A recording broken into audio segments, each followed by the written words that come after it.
Puis il y a un troisième type d'OBO que je trouve très sympa aussi. C'est ce que j'appelle l'OBO industriel.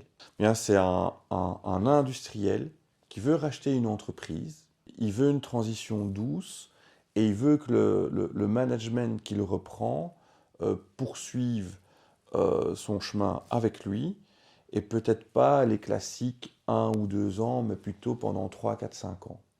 Et donc là, typiquement, on va être sur des leviers d'endettement plus faibles. Pourquoi? Parce que l'industriel, en général, il a des moyens plus importants qu'un manager. Donc imaginons, je suis un industriel, j'ai flashé sur une entreprise où la culture, les valeurs humaines sont sympas, j'aime bien le dirigeant. Moi, j'ai pas forcément le manager pour reprendre l'entreprise. On tape dans la main, mais le gars, en même temps, il veut vendre sa boîte. Et voilà, il a quand même aussi, il a peut-être 50, 55 ans. Voilà, il a envie d'en profiter, il n'a plus envie de travailler comme un forcené 80 heures semaine. Je lui rachète sa boîte pour 10 millions d'euros. Je lui paye. Je crée un véhicule d'acquisition, une holding d'acquisition que dans le jargon on appelle souvent SPV, Special Purpose Vehicle. Donc je crée une holding d'acquisition. Je mets 5 millions d'euros dans cette holding d'acquisition. C'est la holding qui emprunte 5 millions d'euros à la banque. Je rassemble 10 millions dans cette holding et je rachète la société au manager. Sauf que dans les 5 que j'ai mis dans la holding, je demande au manager de mettre 1 million ou 2 millions d'euros. Ça veut dire que je lui rachète une première fois son entreprise pour 10 millions d'euros.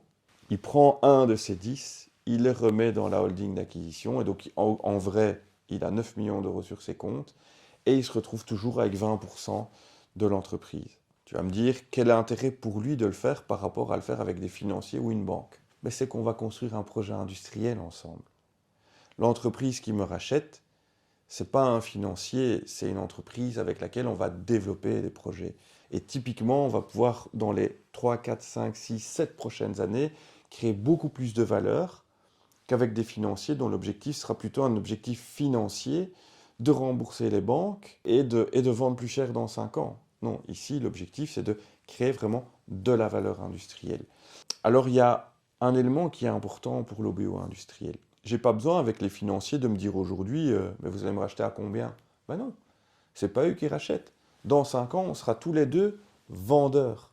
J'aurai pas de conflit d'intérêt avec eux. L'OBO industriel, c'est un petit peu différent. Parce que celui qui va me reprendre dans 5 ans, c'est l'industriel qui est déjà aujourd'hui mon associé. Mais dans 5 ans, quand je revends, là, potentiellement, son objectif, c'est d'acheter le moins cher possible, et mon objectif est de vendre le plus cher possible. Alors là, il y a 2 solutions.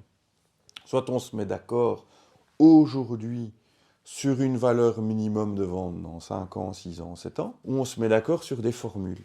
Et donc tu vas me dire que c'est simple. Ben, c'est pas tout à fait simple.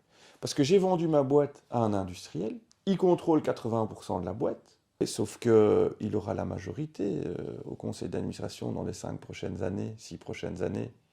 Si tout d'un coup il décide d'engager des gens qui sont nuls et qui coûtent cher, s'il décide de me charger des management fees de sa société sœur, pire, s'il fait exprès de faire tout ça pour me racheter moins cher, comment je fais?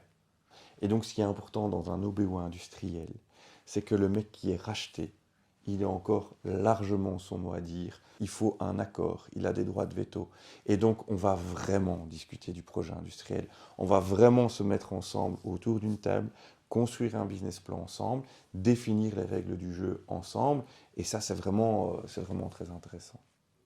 On est en train de le faire, c'est pour ça que ça m'anime.